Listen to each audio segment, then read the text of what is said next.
ነጻነት የራበው የነጻነት አርበኛ ኤድዋርድ ስኖደን እንደ አውሮፓውያን አቆጣጠር በ2013 በመላ ዓለም መገናኛ ብዙሃን ስሙን አኝቶ ነበር። ያወጣው ሚስጥር ምድርን እንደ ርዕደ መሬት ንጧታል። የአሜሪካ መንግሥት የሚፈጽመውን ሸፍጥ አጋልጦ ከሀገር ኮበለለ። ከዚያን ጊዜ ወዲህ የግል ነጻነት መብት ተሟጋችና አብሪ ኮከብ ሆኖ ቆይቷል። አሁን ግን ዝምታን የመረጠ ይመስላል። የትና እንዴት እንደሚኖር ብዙዎች አያውቁም። ስኖደን ያወጣው ሚስጥር ዜጎች አምነው የመረጧቸው መንግሥታትና ፈልገው ደንበኛ የሆኗቸው የንግድ ተቋማት በምን ያክል መጠን መብታቸውን እንደገፈፏቸው የሚያብራራ ነው። በአሜሪካና በብሪታንያ የግል የተባለ ሚስጥር ሁሉ በመንግሥታትና ኩባንያዎች በደንብ እንደሚበረበር ገልጧል። ባለጉዳዩ ባላወቀበት መንገድ ውሎ አዳሩ ይፈተሻል። ማንም ሰው ገላውን የሸፈነ ቢመስለው ተሳስቷል። የአሜሪካና የብሪታንያ የደህንነት መሥሪያ ቤቶች የእያንዳንዱን ግለሰብ የተራቆተ ገበና ይመለከታሉ። የስልክ ውይይት ይጠልፋሉ፣ ደብዳቤ ይቀዳሉ። በኤሌክትሮኒክ መንገድ የሚተላለፍ መልእክትም ተመልካች አለው። መንግሥታት በሁሉም እጥፋት ዐይን አበጅተዋል። የሚያግዟቸው ደግሞ የግል የንግድ ተቋማት ናቸው። ኤድዋርድ ስኖደን የዛሬ 13 ዓመት ከሚያገለግልበት የመንግሥት መሥሪያ ቤት ደብቆ ያወጣው ሚስጥር ለመገናኛ ብዙሃን የዘረገፈው የሰው ልጅ ግላዊ ነጻነት መገፈፉ አንገብግቦት ነው። ያኔ በወጣትነቱ በቴክኖሎጂ የተደገፈው የመረጃ ብርበራ በእጅጉ ነበር ያናደደው። የዚህ ዘመኑን ቴክኖሎጂ ርቀት ሲታዘብ ግን በጥቂት ዓመታት ውስጥ ያየው ልዩነት የጨቅላና የጎልማሳ አቅም ንጽጽር እንደሆነ ተረድቷል። ጸሐፊው በትረ ሙሳ እንደሚጠቅሰው ኤድዋርድ ስኖደን የፈጸመው ተግባር ያንገበገባቸው የአሜሪካና የብሪታንያ የደህንነት ክትትል ተቋማት በገመድ ታንቆ ወይም በኤሌክትሪክ ተጠብሶ ቢቀጣላቸው ይወዱ ነበር። እሱ ግን ቀድሞውኑ ጠርጣራ በመሆኑ አምልጧል። የእነሱ ረጅም እጅ ሊደርስባት በማይችልባት ሩሲያ ቤተሰብ መስርቶ ይኖራል። ከዚያች አገር እስካልወጣ ድረስ አያገኙትም። እሱም እንዳይወጣ ሆኖ ከሩሲያ ጋር ተፈጣጥሞ ተቀምጧል። ይሁንና የጀመረውን የመብት ትግል መቀጠል አይፈቀድለትም። አካሉ መንቀሳቀስ፣ ወዳሻው ቦታ መሄድ መመላለስ ቢችልም በመረጃ ነጻነት ገደብ ታጥሯል። አንደበቱ ተለጉሟል። ዝርዝሩን አብዱ ሰመድ መሐመድ አካፍላችኋለሁ። ኤድዋርድ ስኖደን ለሀገሩ አሜሪካ ከዘር የተወረሰ ፍቅር ያደረበት ሰው ነው። አያት ቅድመ አያቶቹ አሜሪካ ለተቀረጸችበት እያንዳንዱ አብዮት መሥዋዕትነት ከፍለዋል። አባቱ የባሕር ጠረፍ ጠባቂ ነበሩ። እናቱ በፌዴራል ፍርድ ቤት ውስጥ አገልግለዋል። አያቱ በፌዴራል ምርመራ ቢሮ FBI በከፍተኛ የኃላፊነት ደረጃ ሰርተዋል። ኤድዋርድ ለሀገር በሚዋደቁ መለዮ ለባሾች ተከቦ ነው ያደገው። በአሜሪካ ሐቀኛ የሀገር ፍቅር እሳቤ የተኮተኮተ ሰው ነው። የወገኖቹን ነጻነት የመጠበቅ የውዴታ ግዴታ እንዳለበትም ያምናል። በኑሮው ምንም ሳይጎድልበት እንደውም ሞልቶት ተቀማጥሏል። በሞቃታማዋ ሐዋይ ማለዳ ከመኝታው ሲነቃ የሚያብረቀርቅ ነጭ አሸዋ ይቀበለዋል። በዘንባባ ዛፍ ጥላ ስር አረፍ ብሎ ወሰን አልባውን ባሕር ይመለከታል። የአሜሪካ ብሔራዊ የደህንነት መሥሪያ ቤት NSA ልዩ የቴክኒክ ባለሙያ ሆኖ ይሠራል። ይህ ተቋም በምድር ላይ አሉ ከሚባሉ ኃያላንና ሚስጥራዊ መሥሪያ ቤቶች አንዱ ነው። ኤድዋርድ እጅግ ምጡቅ አእምሮ በመታደሉ ገና የ29 ዓመት ወጣት እያለ ነው በሥራው ስኬታማ የሆነው። ዓመታዊ ምንዳው $200,000 ደፈነለት። ግዙፍ ቅንጡ ቤትና ምርጥ መኪና አፈራ። ከእጮኛው ሊንዚ ጋር ተጋብቶ በአብርሃምና ሳራ ወግ ለመኖርም ዕቅድ ነበረው። ሀብት፣ ከፍ ያለ ማኅበራዊ ደረጃ፣ የተዝናና የቆላ ሕይወት ገና በወጣትነቱ ተጎናጸፈ። ነገር ግን በሥራው ቦታ የሚታዘበው ሁሉ የተሟላ ሕይወቱን ሰላም ያደፈርስበታል። በረፍት ሰዓቱ ከሚንጎማለልበት የባሕር ዳርቻ ፍጹም የተለየ አካባቢ ውስጥ ነው የሚሠራው። የNSA የመረጃ መሰብሰቢያና መተንተኛ ተቋሙ የሚገኘው ከምድር ገጽ በታች በተፈለፈለ መተናፈሻ አልባ ዋሻ ውስጥ ነው። ጠረጴዛ ላይ በተደረደሩት ኮምፒውተሮች በመላ ዓለም የሚከወነውን ተግባር ሁሉ ይቃኛል። የአሜሪካ መንግሥት የእያንዳንዱን የምድር ነዋሪ የዕለት ተዕለት ሕይወት የሚከታተልበት መሠረተ ልማት መሆኑን ኤድዋርድ አወቀ። በሕግ ጥበቃ እንደሚደረግላቸው ቃል የተገባላቸው አሜሪካውያን እንኳ ይሰለላሉ። የስልክ ውይይታቸው ይደመጣል። የጻፉት መልእክት ተበጥሮ ይነበባል።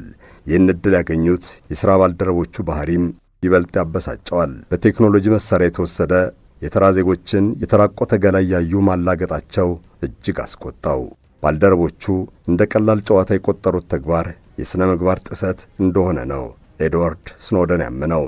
የተቀጠሩበት ሥራ በፈጠረላቸው ዕድል የግለሰቦችን የተከለለ ወሰን ተላልፈው መዘባበታቸውን አልወደደውም።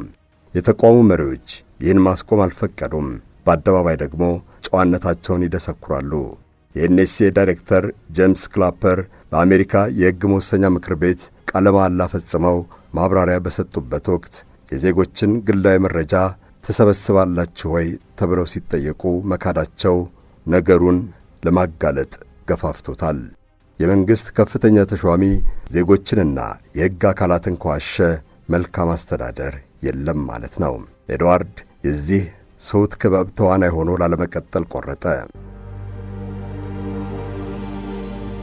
የሚከፍለው ዋጋ ከፍተኛ መሆኑን እየተረዳ ሐቁን ለመግለጥ ወሰነ። በአነስተኛ ሜሞሪ ካርድ ከቢሮ ኮምፒውተር ሰነድ እየገለበጠ አሰባሰበ። ከተደረሰበት ዕድሜ ልኩን ወህኒ እንደሚበሰብስ አልጠፋውም። እናም በአጭር ጊዜ ብዙ ሰነድ በካርዱ አከማችና ከአገር ወጣ። ለእጮኛው ሊንዚ አንዳችም ነገር ሳይገልጥ ነው ላፕቶፑን አንጠልጥሎ ወደ ሆንግ ኮንግ የበረረው። ቤቱንና የተደላደለ ኑሮውን እስከ መጨረሻው ተሰናበተ። በሆንግ ኮንግ ያሳለፈው ጊዜ በስጋት የተሞላ ነው።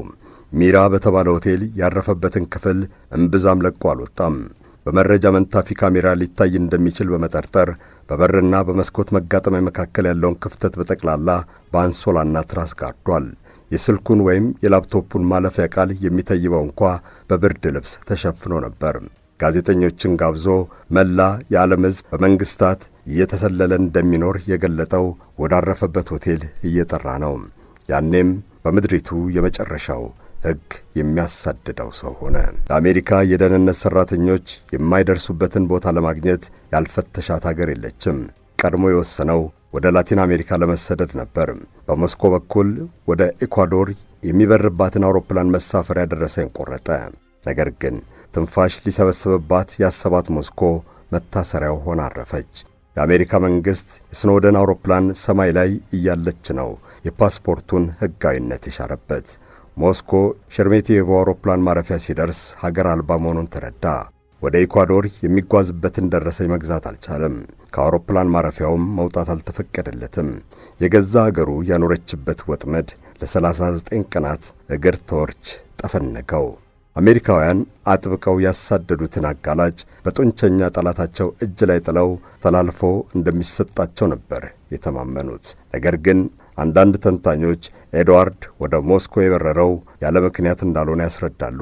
እሱ ካጋለጠው ጥብቅ ምስጢር መካከል አንዱ በ2009 ለንደን ውስጥ የቡድን 20 አባል አገራት መሪዎች ጉባኤ በተካሄደበት ወቅት የቀድሞ ፕሬዝደንት ባራክ ኦባማ ከያኔው የሩሲያ አቻቸው ዲሚትሪ ሜድቬዴቭ ጋር የተወያዩበት ርዕሰ ጉዳይ ነው።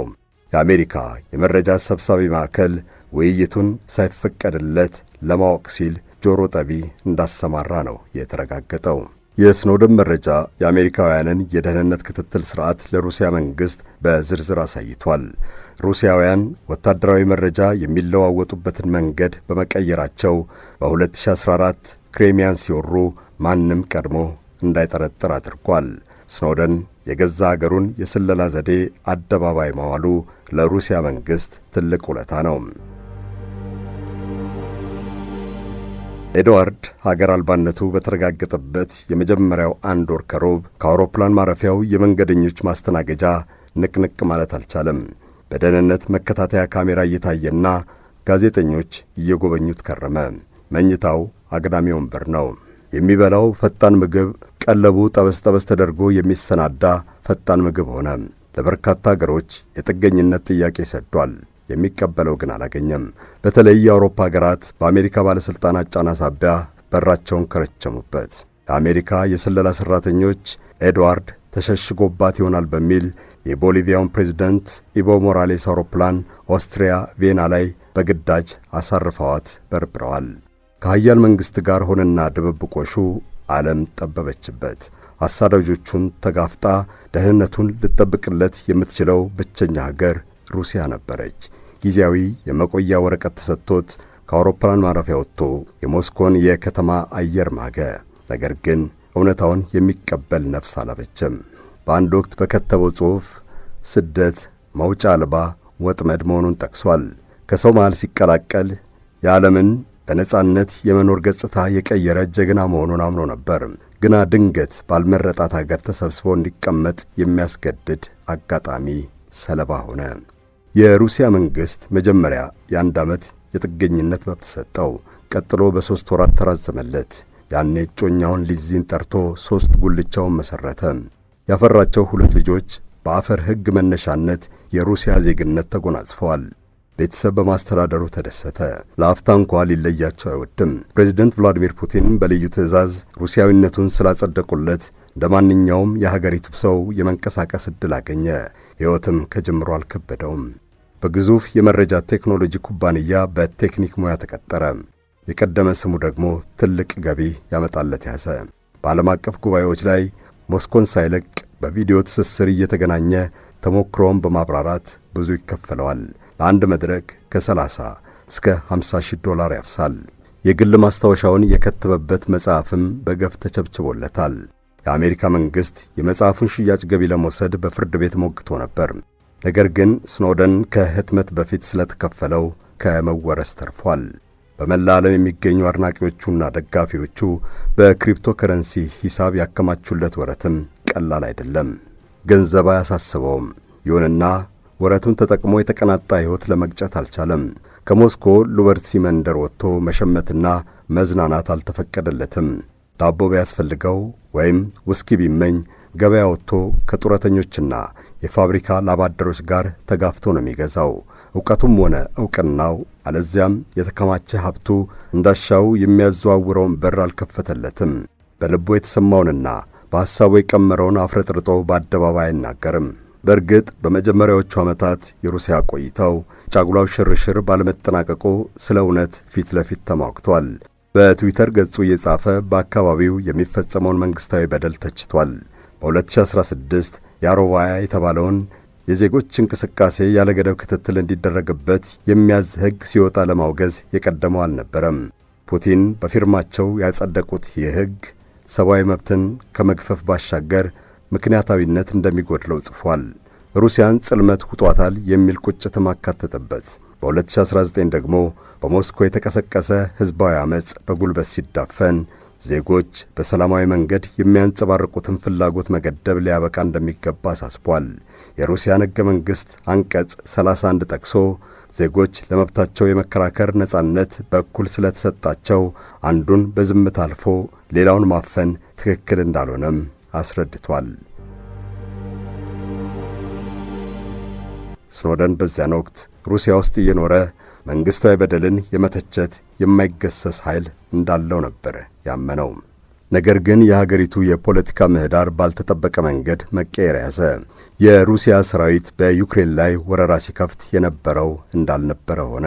ኤድዋርድ ስኖደን ከወረራው በፊት የሩሲያ መንግሥት ዩክሬንን እንደማይወጋ ያለ ጥርጥር ለማሳወቅ ሞክሯል። የአሜሪካውያን ማስጠንቀቂያ በስሁት መረጃ ላይ የተመሠረተ መሆኑንም ገልጧል። ጦርነቱ ከተጀመረ ወዲህ ለተከታዮቹ ባስተላለፈው መልእክት የሩሲያ ሰራዊት ዩክሬንን መውረሩ ባይገባም ለምን ሆነ ተብሎ ባዶ ጩኸት ማሰማት ትርጉም እንደማይኖረው ነው ያብራራው። ከዚያን ጊዜ ወዲህ በትዊተር ገጹ ላይ ሰፍሮ የቆየ ሩሲያን የሚተች ጽሑፍ በጠቅላላ ተሰረዘ። እምቢተኛው ሰው ድምፁን አጠፋ ወይም አደፈጠ። በለፈለፉበት አፍ ይጠፉ ነው እሳቤው። የሩሲያ መንግሥት በጦርነቱ ጅማሩ ዜጎች ለዘመቻ እንዲመዘገቡ ጥሪ ሲያቀርብ እሱንም ይመለከተው ይሆን ወይ የሚል ጥያቄ ተነስቷል። ከበፊት ወይም ከጊዜ በኋላ ቢገኝም ዜግነት ዜግነት ነው። ለአንዱ የመጣ ምልመላ ሌላውን ጤናው እስካልጎደለ ድረስ አይዘለውም። ነገር ግን ጠበቃው አንድ ክፍተት አገኘለትና ምላሽ ሰጠ። ኤድዋርድ ስኖደን በሩሲያ ሰራዊት ውስጥ ስላላገለገለና የውትድርና ተሞክሮ ስለሌለው ምልመላው አይመለከተውም። የማይካደው ሐቅ በዜግነት ሩሲያዊ ነው። ሆኖም አንዳንድ ዜጎች ከሌሎች ዜጎች ይለያሉ። ብርታት ያላቸው በሺዎች የሚቆጠሩ የሩሲያ ወንዶች ሲዘምቱ ኤድዋርድ ከፍተኛ ዋጋ ያለው እንግዳ ስለሆነ ተረፈ። መገናኛ ብዙሃን የእሱን ውሎና ዳር ለመመርመር ብዙ ፈትሸዋል። እንደ ማንኛውም ሰው ለመንግሥት ግብር እየከፈለ በሉበርሲ መንደር ከሚገኙት ረጃጅም የመኖሪያ ሕንፃዎች በአንዱ ሕይወቱን ይገፋል። ነገር ግን ቀድሞ የዓለሚቱን ትልቁን የስለላ ድርጅት ምስጢር በዝርዝር ያውቅ የነበረ ሰው አሁን ከጨዋታ ወጥቷል። ከዓለም አቀፍ የነጻነት መብት ምልክትነት ወደ ተለመደው አይነት አባወራነት ተቀይሯል። የምዕራቡ ዓለም መገናኛ ብዙሃን ሐተታ እንደሚያመለክተው ሩሲያ የተጠረነፈች የዲጂታል መረጃ ድር እስር ቤት ናት። ኤድዋርድ ስኖደን የአሜሪካ መንግሥት የዜጎቹን እያንዳንዱን እንቅስቃሴ ይሰልላል ብሎ ምስጢሩን ያጋለጠው የቀደመው አሰራር ከአሁኑ አንጻር ከልጆች ድብብቆሽ ልቆ የሚታይ አይደለም። የሩሲያ መንግሥት የምዕራባውያንን የማኅበራዊ ትስስር መገናኛ ብዙሃን በአጥፊነት ይፈርጃቸዋል። ከሕፃናት የካርቶን ፊልም እስከ ከፍተኛ የፖለቲካ ሙግት የሚታይበት ዩቲዩብ ታግዷል። ፌስቡክና ኢንስታግራምን የሚያስተዳድረውን ሜታ ኩባንያ በጽንፈኝነት አውጇል። ሰዎች በቪፒኤን አማካይነት የማኅበራዊ ትስስር ገጾቹን ለማግኘት ይጥራሉ። ይሁንና በየዕለቱ በመቶ የሚቆጠሩ መስመሮች እየተደረሰባቸው ይዘጋሉ። ኤድዋርድ ስኖደን ከ2016 ጀምሮ ዓለም አቀፉን የመገናኛ ብዙሃን ነጻነት ማኅበር በፕሬዝደንትነት ይመራል። ጽሕፈት ቤቱን ካሊፎርኒያ አሜሪካ ያደረገው ይህ ማኅበር የዓለምን ጋዜጠኞች ከመንግሥታት ስለላና ጫና የመከላከል ኃላፊነት ተጥሎበታል። አሜሪካ ውስጥ የሚፈጸመውን እያንዳንዱን የመንግሥት ጥፋት በጥንቃቄ እያጣራ ያጋልጣል። ጋዜጠኞችም ከአንድ የመንግሥት መግለጫ ቢባረሩ ወይም የሚገለገሉበት መሣሪያ በፖሊስ ቢፈተሽ የስኖደን ማኅበር ሀገር ይያዝልኝ ይላል። ሆኖም እሱ በሚገኝባት ሩሲያ የዩክሬን ጦርነት ከፈነዳ ወዲህ ነፃ መገናኛ ብዙሃን ተጠራርገው መጥፋታቸውን ምዕራባውያን ይናገራሉ። ገለልተኛ ጋዜጠኝነት እንደ ወንጀል ይቆጠርባታል ብለው ሀገሪቱን ይከሷታል። እንኳን ብዙ የመረመረ አይደለም በመንግሥት ያልተወደደ ቃል የሚወረውር ጋዜጠኛ ይታሰራል ይላሉ። ሐሰተኛ መረጃ ማሰራጨትን የሚከለክለው ሕግ ሐሳብን የመግለጽን መብት አቅቦታል። ታዋቂ የዜና ማሰራጫ ድረገጾች ተቋርጠዋል። ጸሐፊዎቻቸው ወይ እስር ቤት አለዚያም ስደት ላይ ናቸው። የዓለም አቀፉ የመገናኛ ብዙሃን ነጻነት ማኅበር ፕሬዝደንት በሚኖርባት አገር ፊት ለፊቱ ጋዜጠኝነት እንደ ወንጀል ሲመነዘር እየተመለከተ ምንም ማድረግ አይችልም። ጋዜጠኞች ሲታሰሩና የዜና ማሰራጫ ዘዴዎች ሲታጎሉ አንዲትም የትችት ቃል አይወጣውም።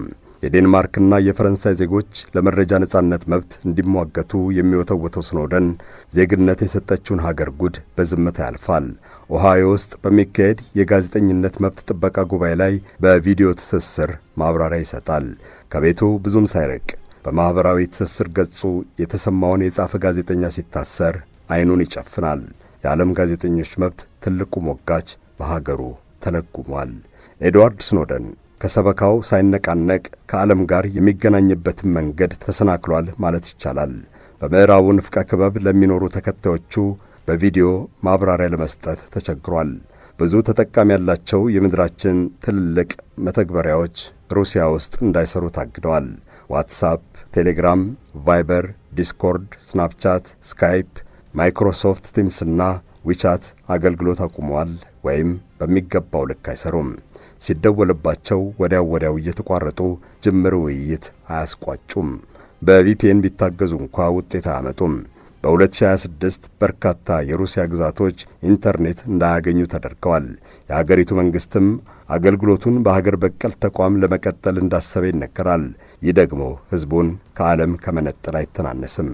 ስኖደን አሜሪካ ከሚኖሩት ቤተሰቦቹ ጋር በቪዲዮ እየተያየ ማውራት አቅቶታል። በዓለም አቀፉ ጉባኤ ላይ ንግግር ማሰማትም ቅንጦት ነው። ጽድቁ ቀርቶ በውል በኮነነኝ ሆኗል ነገሩ።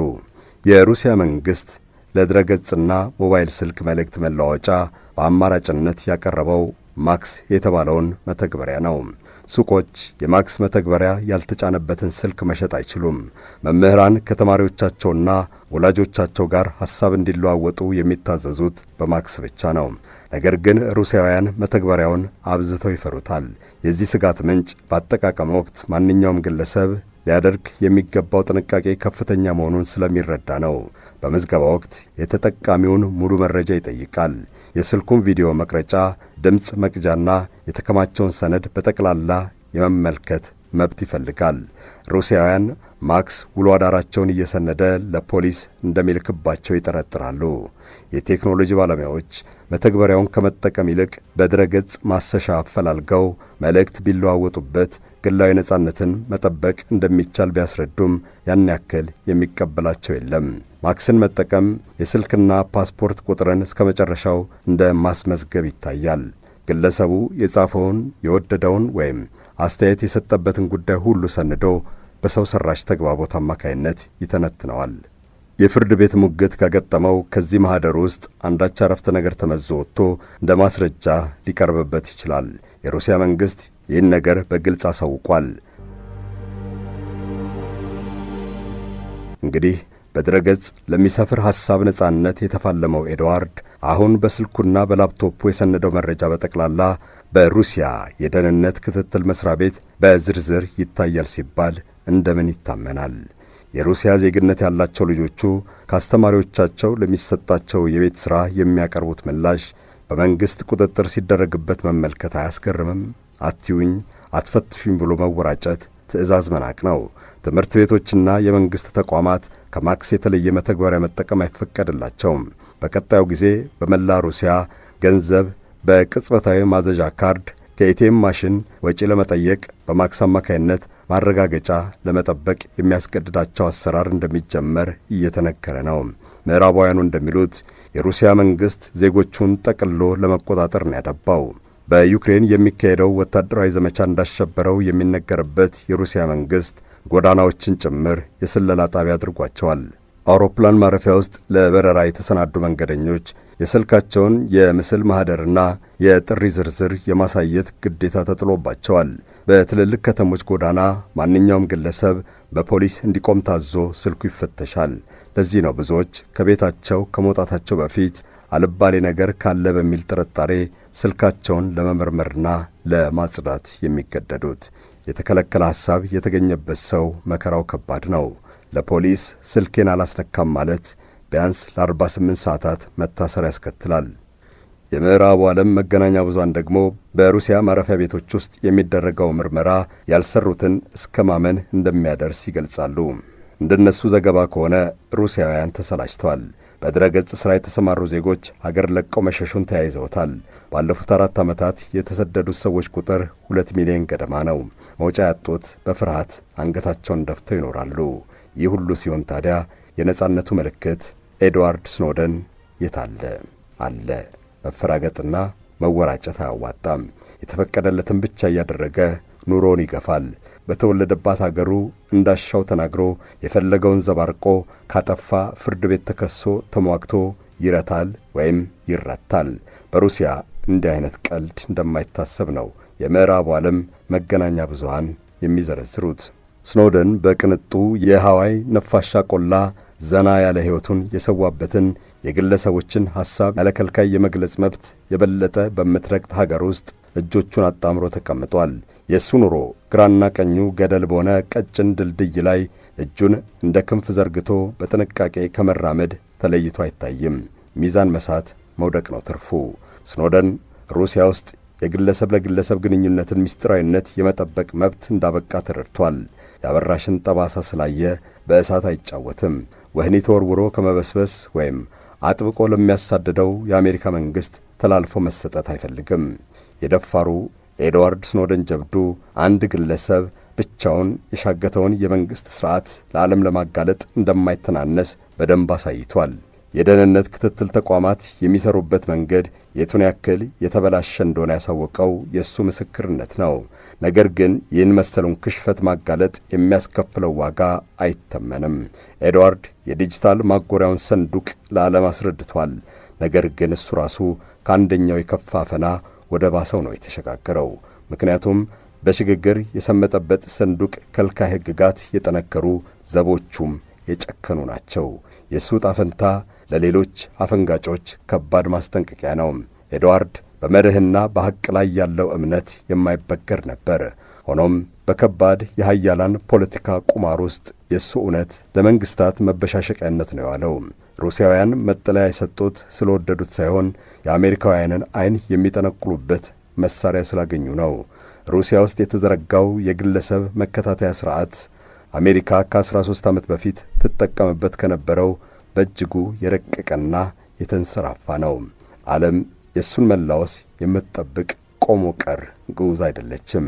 ኤድዋርድ ስኖደን የግለሰብን የተናጠል ምስጢር ያለመገሰስ መብት ለመጠበቅ የሚደረገው ትግል ክሽፈት ምልክት ነው። ጠቅላይነት ጎምርቷል። የመንግሥታት ዓይንና ጆሮ የእያንዳንዱን ቤት እልፍኝና ጓዳ ያውቃል። አዲዮስ ሐርነት። አበቃን። ፈጣሪ አገራችንንና ዓለማችንን ሰላም ያድርግልን። አሜን።